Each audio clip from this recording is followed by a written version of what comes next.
Oh, hello there. I didn't see you click on this video. That's probably because I wasn't in the room with you when you did it a couple seconds ago. Nevertheless, I'm tntulak, and this is Filmmakering Like a Boss. Now, I don't claim to be an expert, but I am an award-winning filmmaker, and I have a passion for filmmaking, which is really all you need to get started. So far, we've been talking a lot about shot composition, and now we're going to discuss a topic that goes hand in hand with that, camera placement, which refers to where you put your camera within the scene. Now, your options for this are almost endless. They are almost without limits, but they do have some limits, and those limits are what we're going to talk about right now. Now, I spent several years and acquired many a debt to attend film school, and honestly, this is one of the very few actually legitimately helpful things that I learned in my tenure at film school. And I'm about to give it to you for free in just a couple minutes. See? Another reason why you should be hitting that subscribe button. I'm talking about the 180-degree rule, which refers to where you place your camera.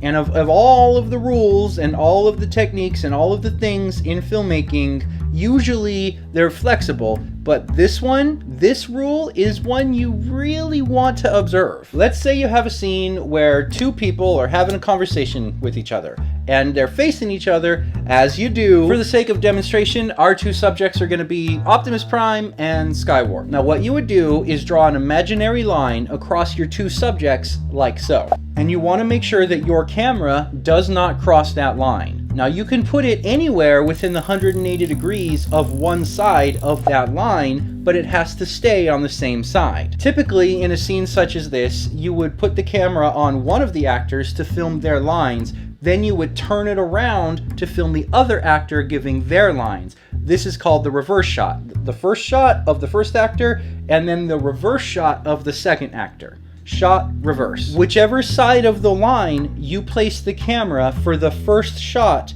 the reverse shot has to be on the same side. Let me show you why. In our conversation between Optimus Prime and Skywarp, first I'm going to place the camera here to film Optimus Prime's lines. And that looks like this. Then I'm going to place the camera here on the other side of the line to film the reverse shot of Skywarp's lines for the same conversation. And that looks like this. So when you put the two together, uh-oh, what's this?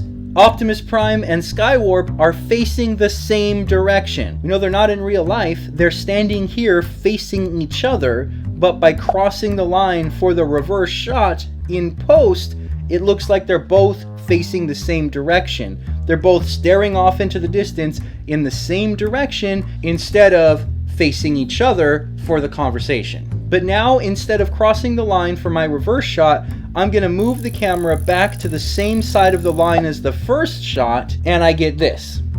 Optimus Prime and Skywarp are now having a conversation with each other. This is what the conversation would look like.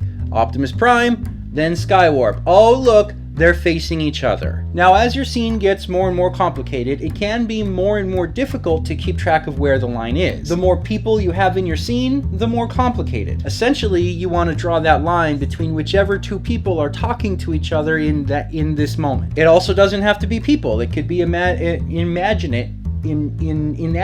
Let's say you have a person watching TV. Well, you want to keep the camera on the same side so it looks like that he's looking at the TV instead of looking at the back of the TV. Now, all that being said, it is possible to cross the line as long as it's done on purpose and intentionally. And the reverse follows. Let's take a look at this scene from my favorite Batman movie, Batman Returns. Side note, that was by far the best Batsuit out of all of them. Just saying. Okay, let's take a look.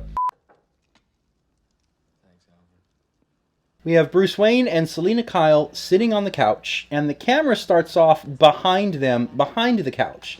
You'll notice the shot of Bruce and the reverse shot of Selina are both on the same side, behind the couch, implying a slight level of discomfort and disconnect from the situation.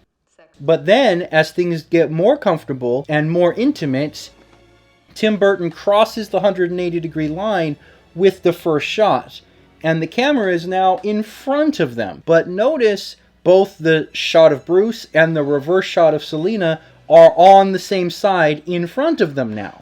Then the scene progresses, and suddenly the TV is on for some reason, and there's a third subject in the scene. Notice what happens. The location of the line changes. It's no longer drawn between Bruce and Selina, it's now between Bruce, Selina, and the TV. And still, both the shot of the TV and the reverse shot of Bruce and Selina are on the same side of the 180-degree line, but the line itself has moved. The 180-degree rule is a vital piece of knowledge for any filmmaker because it illustrates the language of cinema. You want two people talking to each other rather than both facing the same direction looking off into the distance. Understanding the language of cinema enough to be able to fluently converse in it is critical. Absolutely critical if you want to be able to get your story across to your audience in a believable way. And of course, I have a whole lot more to say about the language of cinema, but I just can't give it all away in one video. So, hit that subscribe button so you can follow along on the next episode of Filmmakering Like a Boss. Here at the end screen, I would like to invite you to see some of my filmmakering in action by clicking on one of these links over here. I would also like to invite you to consider supporting the Easily Amused group on Patreon by clicking this link down here. And thank you for watching the Easily Amused group, the show that doesn't do superhero landings because they're hard on the knees.